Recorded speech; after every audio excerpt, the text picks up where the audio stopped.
Hello everyone. हम लोगों ने सिमेट्रिकल टी सेक्शन एटेन्यूएटर की एनालिसिस कर ली है। अब हम लोग इस वीडियो में सिमेट्रिकल पाई सेक्शन के एटेन्यूएटर की एनालिसिस करेंगे। यहाँ पर हमने एक पाई सेक्शन डिज़ाइन किया हुआ है R1, R2 और R2। ये सिमेट्रिकल है, R2 और R2 दोनों साइड सेम है। ओके, मान लीजिए हमने इसके करेक्टरिस्टिक इम्पिडेंस या रेजिस्टेंस जो कहते हैं इसको R0 से टर्मिनेट किया, तो यहाँ से आपको देखने पर क्या मिलेगा? R0 ही मिलेगा। ओके, कैलकुलेट करिए R0 की वैल्यू क्या होगी। यहाँ से देखिए, तो पहले तो ये दोनों पैरेलल में होंगे, तो ये दोनों पैरेलल R2 पैरेलल R0, ठीक है। और इन दोनों का पैरेलल सीरीज में होगा R1 के साथ, ठीक है। और ये सब के सब तीनों पैरेलल में होंगे, ये तीनों मिल करके पैरेलल में होंगे R2 के। ओके, तो यहाँ से आप R0 की वैल्यू क्या लिख सकते हैं? ये हो जाएगा दोनों का मल्टीप्लिकेशन, मीन्स पहले R2 इंटू R1 प्लस ये दोनों का पैरेलल क्या हो जाता है? R0 into R2 upon R0 plus R2 divided by parallel in दोनों कर रहे थे हम, इन दोनों का मल्टीप्लिकेशन और नीचे सबका एडिशन। तो एडिशन कैसे होगा?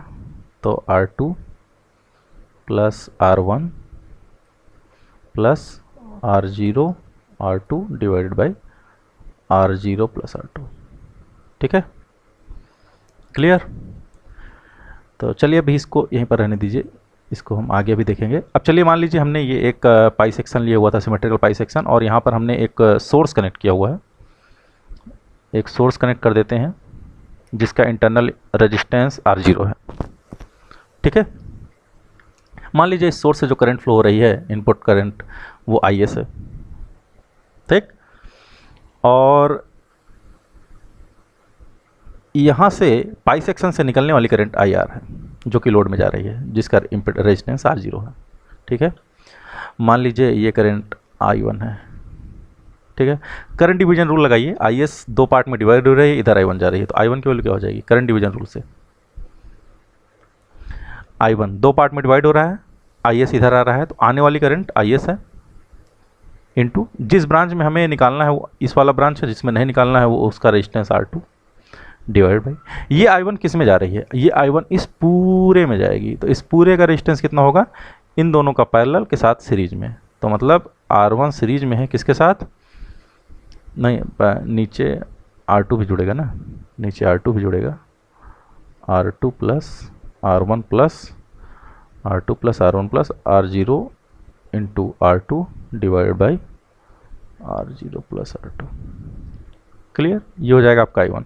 अब ये जो I1 है ये आगे चलकर दो पार्ट में डिवाइड हो रही है, तो एक तरफ IR जा रहा है, तो IR की वैल्यू भी हम करंट डिवीजन रूल से निकाल सकते हैं। यहाँ भी करंट डिवीजन रूल लगाया हमने, और यहाँ भी CDR लगाया।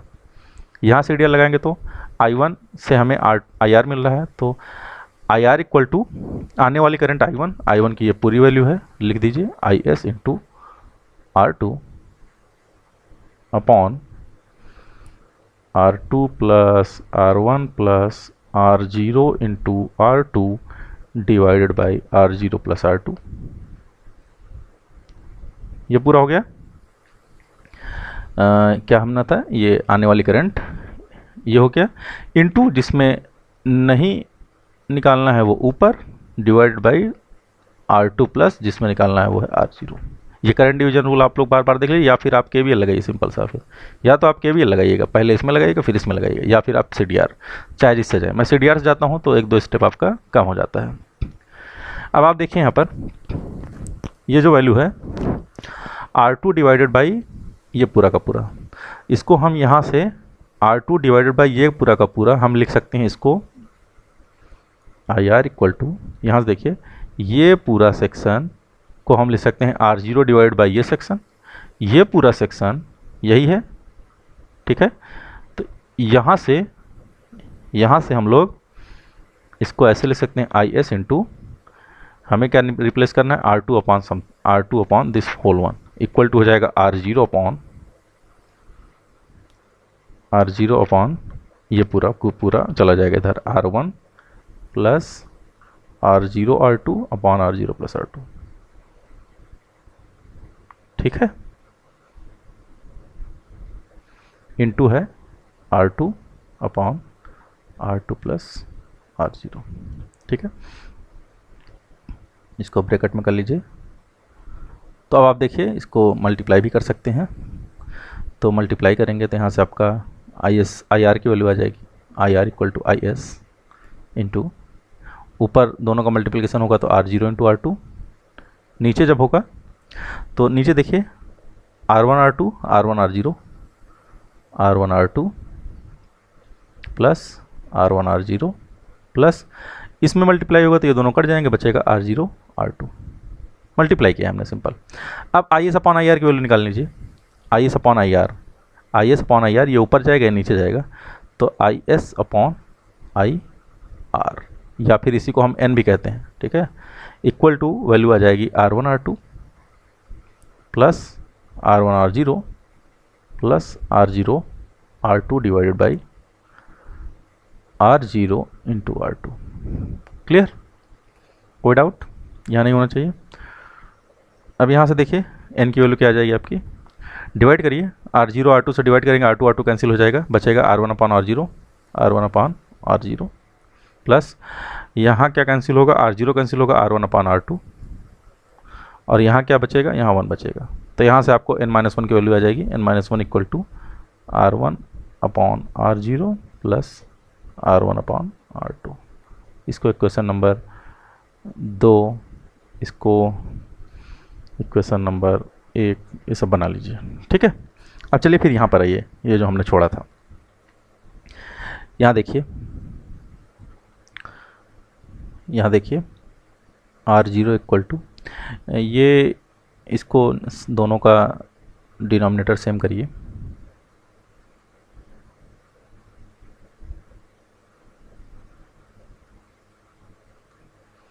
यहाँ से R0 आपको मिल जाएगा, R0 इक्वल टू, देखिए सबसे ऊपर है R2, ये उसे रहेगा ब्रैकेट, यहाँ देखिए ये डिनोमिनेटर इसका हम सेम करें, R0 प्लस R2 करें अगर, तो ये R1 R0 हो जाएगा, R1 R0 plus R1 R2, R1 R0 R1 R2 plus R0 R2, R0, okay, ये ऊपर वाला हो गया। नीचे वाला देखिए, नीचे में ये सेक्शन देखिए, सिर्फ ये सेक्शन, इसको सॉल्व करिए, ये हो जाएगा R2 प्लस, इस सेक्शन में नीचे क्या कॉमन हो जाएगा, R0 प्लस R2,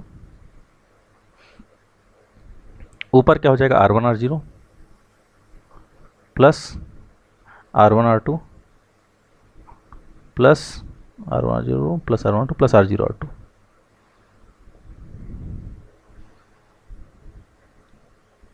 ओके, अब यहाँ से देखिए, यहाँ पर आपको आपने इक्वेशंस बनाई हैं कुछ,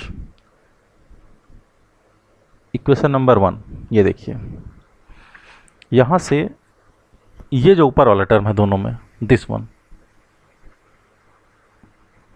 और यहाँ पर ये वाला टर्म, ये पूरा ऊपर वाला R1 R0 R1 R2 R0 R2, R1 R2 R1 R0 R0 R2, इसकी वैल्यू क्या हो जाएगी, n into R0 R2, n into R0 R2। तो ये ऊपर बस हम चेंज करेंगे, यहाँ पर R0 इक्वल टू आ जाएगा R2, ऊपर क्या है, ऊपर की वैल्यू हो जाएगी n into R0 R2, R0 into R2, ये इक्वेशन 1 से, ठीक है, अपॉन में वही रहेगा R0 प्लस R2, ठीक है। इसी तरीके से नीचे भी R2 प्लस ऊपर वाला टर्म nR2 R0 हो जाएगा, nR0 R2 divided by R0 plus R2। Okay, चलिए इसको और थोड़ा सा सॉल्व करेंगे। इसको हम ऐसे भी लिख सकते हैं, R0 इक्वल टू, दोनों में R0 प्लस R2, ये नीचे डिनोमिनेटर में इसका अगर हम इसको भी साथ में ले लें तो R0 प्लस R2 ऊपर नीचे कट जाएंगे, ठीक है। तो हम कुछ ऐसा ही करते हैं, R2 n R0 R2 ऊपर बचेगा कैंसिल होने के बाद, और नीचे क्या हो जाएगा, नीचे डिनोमिनेटर जब सेम लेंगे तो हो जाएगा R2 ब्रैकेट में R0 plus R2 plus n R0 into R2, ठीक है। अब ये देखिए ऊपर और नीचे R2 कॉमन ले लीजिए। R2 कॉमन लेंगे तो यहाँ से R2 कैंसिल हो जाएगा, यहाँ से R2 कॉमन लेंगे तो ये और ये वाले R2 कैंसिल हो जाएंगे, पूरा इसमें से कॉमन होगा ना। तो यहाँ क्या बचेगा, R0 equal to N R0 R2 upon R0 plus R2 plus N R0, ठीक है ना। तो अब यहाँ से ये देखिए, ये R0 और ये R0 कैंसिल हो जाएंगे, इसको उधर भेज दीजिए, ये हो जाएगा R0 plus R2 plus N R0 equal to N R2। Same वाले टर्म एक साथ लीजिए, इसको उधर भेज दीजिए, R2 वाला टर्म है, ये R2 का टर्म है, इधर R0 कॉमन होगा, बचेगा N+1, इधर R2 कॉमन होगा, बचेगा N-1, ठीक है। तो यहाँ से R2 की वैल्यू क्या आ जाएगी, R2 की वैल्यू आ जाएगी N+1 अपॉन N-1, R2 की value N+1 upon N-1 into R0, ठीक है। इसी तरीके से R1 की भी वैल्यू निकाल सकते हैं इक्वेशन, ये वाले इक्वेशन से। इस वाले इक्वेशन में R2 की ये वैल्यू इस वाले इक्वेशन में पुट कर दीजिए, तो यहाँ से R1 की वैल्यू भी निकाल सकते हैं। तो यहाँ से पुट कर दीजिएगा इसकी वैल्यू, तो यहाँ से R1 की वैल्यू आ जाएगी, आप लोग इसको सॉल्व करिएगा। तो यहाँ से R1 की वैल्यू इस वाले इक्वेशन में R2 की वैल्यू पुट करेंगे, तो R1 की वैल्यू आ जाएगी R0 into N² minus 1 upon 2N। ये आप लोग सॉल्व करिएगा, बुक में भी दिया है, नोट्स मैंने जो दिया है उसमें भी आपको सॉल्व करके दिया है, ठीक है। तो आपको आ जाएगी R1 की वैल्यू, ठीक है। तो इस तरीके से जो आपका एक सिमेट्रिकल पाई सेक्शन डिजाइन होगा वो कुछ ऐसा होगा। R1 कहाँ था देख लीजिए, R1 बीच में था, R1 बीच में था, दोनों तरफ R2 था, ठीक है। तो आप ऐसा डिजाइन कर दीजिए। तो इस तरीके से जो सिमेट्रिकल पाई सेक्शन डिजाइन होगा, सिमेट्रिकल पाई अटेन्यूएटर जो डिजाइन होगा वो कुछ ऐसा होगा। R1 बीच में, R1 बीच मतलब ये वाली value R0 into N² minus 1 upon 2N, ठीक है। और R2 की value N+1 upon N-1 into R0, ऐसे ही इधर भी N+1 upon N-1 into R0। तो इस तरीके से ये एक सिमेट्रिकल पाई सेक्शन अटेन्यूएटर हम डिजाइन कर सकते हैं, अगर हमें दो वैल्यू पता हो R0 की और N की। इस पर क्वेश्चंस भी आप लोग करिएगा, बुक में आपको दिया हुआ है। अब इसके बाद सेम ऐसे ही हम लोग सिमेट्रिकल ब्रिज सेक्शन भी कर सकते हैं, और इसके लिए हमें देखिए symmetrical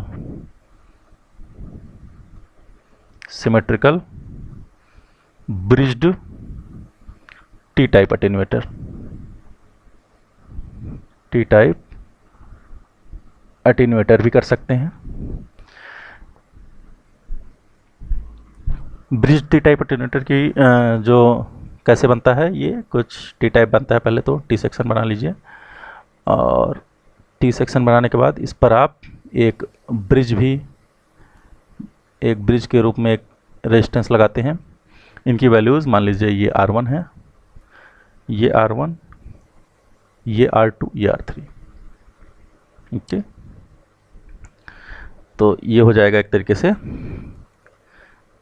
symmetrical bridge T section हो गया ये, ठीक है।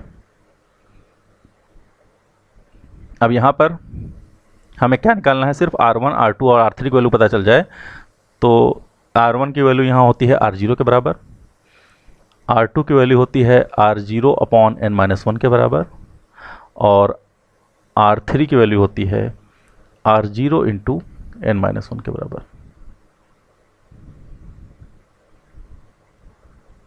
ठीक है। तो आपको सिर्फ दो वैल्यूज पता चल जाए R0 और N, तो आप इसकी वैल्यूज निकाल सकते हैं R1 और R2 और R3। इस पर एक क्वेश्चन देख लीजिए कि अगर आपको एक मान लीजिए symmetrical bridge T type attenuator design करना है, और उसमें आपको वैल्यूज़ दी है, R0 की वैल्यू दी है 600 ओम, और आपको दिया हुआ है अटेन्यूएशन 40 डेसिबल। तो सबसे पहले ये जो 40 डेसिबल दिया है इसको आप कन्वर्ट कर लीजिए और n निकाल लीजिए। n क्या होता है? Anti log of base 10 d/20। तो d की वैल्यू 40 रखेंगे तो 40 डिवाइडेड बाई 20, यहाँ आ जाएगा 2। तो 2 होने पर एंटी लॉग 2 कितना होता है? 2 का एंटी लॉग होता है 100। ठीक है, तो आपको R0 की वैल्यू पता चल गई, n की वैल्यू पता चल गई। R1 की वैल्यू निकाल लेंगे। R1 की वैल्यू कितनी आएगी? R0 के बराबर। R1 की वैल्यू R0 के बराबर, इट मीन्स 600 ओम। R2 की वैल्यू क्या आएगी? R0 upon n-1। R0 की है 600, n-1 है 100 माइनस 1 99। 600/99, 600/99 कितने हो जाएंगे? ये लगभग आ जाएगा 6.06 ओम। और इसी तरीके से R3 की वैल्यू आप निकालिएगा। R3 की वैल्यू आपकी आ जाएगी R0 into n-1। R0 means 600 into n-1 means 100 minus 1 99। तो इसको कैलकुलेट करेंगे, आएगा 59400 ओम। तो इस तरीके से आप जो सेक्शन डिजाइन करेंगे उसमें R1 की वैल्यू 600 हो जाएगी, R1 600 हो जाएगा। ठीक है, R2 6.06 हो जाएगा और R3 की वैल्यू क्या हो जाएगी? 59400 ओम। ओके, इस तरीके से ये न्यूमेरिकल और आप ये दोनों सॉल्व कर सकते हैं। अब देखिए इसी में यहाँ पर देखिए, अब हम असिमेट्रिकल एल टाइप अटेन्यूएटर देखेंगे। एल टाइप अटेन्यूएटर क्या होता है? असिमेट्रिकल होता है सबसे पहले। और मान लीजिए ये asymmetrical network L type attenuator हमने डिजाइन किया हुआ है, R1 R2 जिसका रेजिस्टेंस है। तो अगर हम इसके इटरेटिव इम्पिडेंस RT1 से टर्मिनेट करें तो यहाँ से भी आपको क्या मिलेगा? RT1 ही मिलेगा, है ना। तो यहाँ पर R1 और R2 की वैल्यू हमें बस कैलकुलेट करनी है। तो R1 की वैल्यू जो होती है यहाँ पर वो होती है, अब ये आप लोगों का एक असाइनमेंट है, एक तरीके से आप लोग इसको करिएगा। ये होती है RT1 into n-1 upon n। Okay, और R2 की वैल्यू जो आती है वो आती है RT1 अपॉन n-1, जहाँ RT1 क्या है? RT1 आप लोग जानते हैं, निकाले भी हैं, R1/2 plus under root R1 square plus 4R1R2 divided by 2। ठीक है, इस पर एक क्वेश्चन देखिए एल टाइप पर। तो मान लीजिए आपसे बोले कि 600 ओम लोड, 600 ओम लोड पर काम करने के लिए हमें चाहिए एक एल टाइप अटेन्यूएटर, और उसमें D की वैल्यू दी है 20 dB। ठीक है, मान लीजिए ये क्वेश्चन है आपका कि 600 ओम लोड पर काम करने के लिए एक एल टाइप अटेन्यूएटर बनाना है जिसमें डेसिबल में अटेन्यूएशन कितना होना चाहिए? 20 डेसिबल। तो आप लोग क्या करिए कि सबसे पहले तो D = 20 dB दिया है, तो इसको n, यहाँ से n निकाल लीजिए। n की वैल्यू क्या होगी? n की वैल्यू होगी anti log base 10 d/20। d/20 मतलब 20/20, तो यहाँ 1 आ जाएगा। 1 मीन्स n की वैल्यू कितनी आ जाएगी? n की वैल्यू आ जाएगी 10।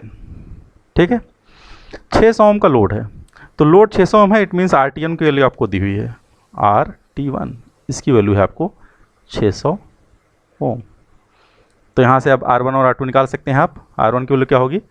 RT1 मीन्स 600, यहाँ से आप ये इक्वेशन से RT1 into n-1 upon n, n-1 means 9/10, तो ये आ जाएगा लगभग 540 ओम। इसी तरीके से R2 भी निकाल सकते हैं। R2 क्या हो जाएगा? RT1 upon n-1। RT1 की वैल्यू है 600 और n-1 9, 600 डिवाइड बाई 9, ये आएगा लगभग 66.667। ठीक है, तो इस तरीके से आपका जो डिज़ाइन होगा एल टाइप सेक्शन वाला वो कुछ ऐसा होगा। R1 और ये R2, ये आपका अटेन्यूएटर डिज़ाइन हो गया। R1 की वैल्यू है आपकी 540 ओम, ये है 66.67 ओम, और यहाँ से आपको RT1 की वैल्यू है लगभग कितनी दी हुई है? यहाँ आपको 600 ओम। ठीक है, इस तरीके से आप ये असिमेट्रिकल एल सेक्शन भी देख सकते हैं। इसी तरीके से असिमेट्रिकल टी और पाई सेक्शन भी होगा। तो दोनों का फार्मूला हम लोग देख लेते हैं, डेरिवेशन आपके इसमें नहीं है।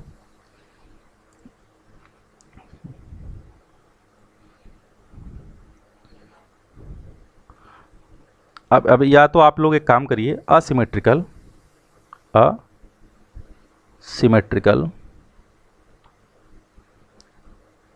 टी टाइप और पाई टाइप एटेन्यूएटर, दोनों के लिए आप लोग फार्मूला बुक से देख करके, हालांकि आपको नोट्स में अभी दिया हुआ है, बुक से भी आप लोग देख करके ये आप लोग लिख कर दीजिएगा। ये आपको एक असाइनमेंट है एक्चुअली। तो इस तरीके से ये अटेन्यूएशन वाला चैप्टर ख़त्म होता है। इसमें न्यूमेरिकल भी हमने 2-3 किए, तो आप लोग बुक वगैरह से पढ़िएगा और इसके साथ ये चैप्टर ख़त्म होता है। Thank you.